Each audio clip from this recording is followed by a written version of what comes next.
One thing in a one. Bonjour, c'est Laetitia de One Thing in a French Day et Cultivate Your French à Paris. J'espère que vous allez bien et que vous êtes de bonne humeur. Voilà, après avoir croisé Jean-François Parot, Jean-François Zigel, Jean-François Bandet, il est temps de découvrir notre 4e Jean-François. Donc aujourd'hui, vendredi 15 août 2025, cet épisode, le numéro 2542, le dernier de la série des Jean-François, s'intitule « Il y a 200 ans, Jean-François Champollion déchiffrait les hiéroglyphes ». Cet épisode a été écrit et diffusé pour la première fois en septembre 2022. Et c'est l'enregistrement de 2022 que vous allez entendre. N'hésitez pas à vous abonner pour recevoir l'ensemble des textes, mais aussi l'ensemble des notes qui accompagnent ces textes, en vous abonnant sur One Thing in a French Day au transcript avec notes. Cela coûte 5,90 € par mois et vous recevez, quand vous vous abonnez, les 10 derniers épisodes du podcast.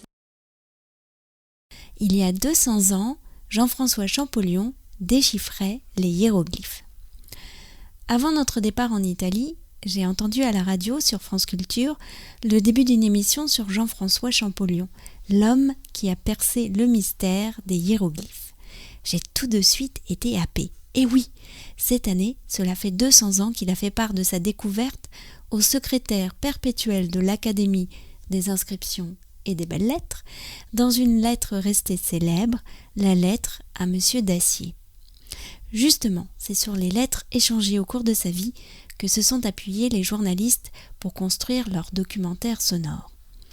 Ah, et je pensais, je vais télécharger ces émissions pour notre voyage en Italie. Ce jour-là, j'ai donc fait un effort pour éteindre la radio.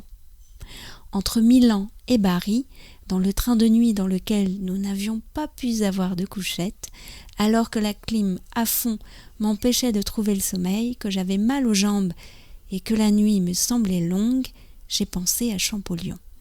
J'ai sorti mon micro, mon enregistreur peut aussi me servir de lecteur, je l'adore, et j'ai branché mes oreillettes. La série documentaire sur Champollion comprenait 5 épisodes d'1 heure. J'en ai écouté 4 cette nuit-là. Mais quelle merveille! C'était absolument passionnant.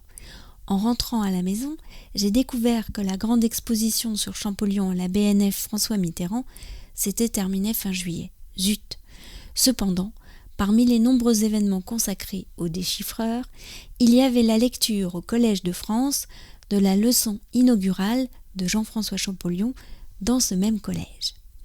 Jean-François Champollion a donné une dizaine de cours avant de mourir trop jeune à 41 ans. Pour l'occasion, le Collège de France avait organisé cette lecture le jour anniversaire de la lecture de la lettre à Monsieur Dacier le 22 septembre 1822.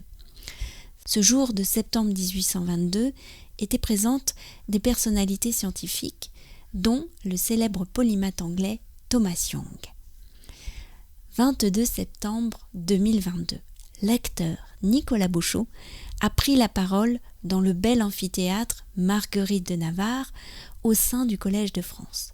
Tout à coup, Champollion était devant nous, il nous parlait. Dans cette leçon inaugurale, il retrace l'aventure du déchiffrement, les pistes empruntées par les chercheurs qui l'avaient précédé. Il n'est pas tendre, mais surtout, il fait preuve d'humour. Il explique comment il a travaillé à partir des textes de la pierre de Rosette. Cependant, comme il le dit, l'étude des hiéroglyphes demande du sérieux, et donc il faudra être sérieux et faire preuve d'effort pour les leçons à venir. En sortant un peu désorientée par l'expérience que je venais de vivre, j'ai pris en photo la statue du déchiffreur réalisée par le sculpteur Bartholdi, celui de la Statue de la Liberté. Beaucoup pensent que la représentation de Champollion écrasant la tête d'un pharaon de sa botte ne lui aurait pas plu. Je le pense aussi. One Thing in a French Day et Cultivate Your French, c'est fini pour aujourd'hui. C'est la fin de la série de l'été, la série des Jean-François. Si ces podcasts vous ont plu, n'hésitez pas à le faire savoir. C'est très important pour que le podcast puisse continuer à être découvert.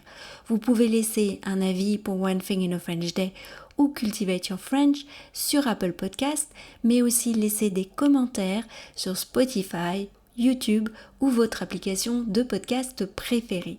Un grand merci d'avance. C'est la fin de la série des Jean-François. Je vous souhaite à tous de passer un très bon week-end et je vous retrouve la semaine prochaine pour de nouveaux épisodes du podcast. À bientôt, au revoir. In a French day.